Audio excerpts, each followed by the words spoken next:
За второе я буду сразу. Ну, там все разъяснят. Пойдемте сами. Давайте пройдем. Давайте, пройдем. Вы можете представить сначала. Да, и за что задерживаете? Будьте добры, поясните. Пройдемте? Илья Сергеевич, за что? Давайте Что случилось? телефону, да, то есть это, Кто знает, да, кто это? да, вдруг вы ее купили. Лейтенант полиции Власовских Илья Сергеевич, участковый уполномоченный. Все верно? Решите, пройдем. Разрешите, пройдем. Василий, целый отряд вызвали. Блин, я домой хочу уехать, сколько я буду вас ждать?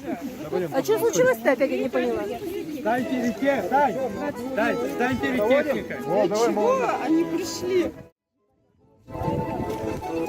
Да,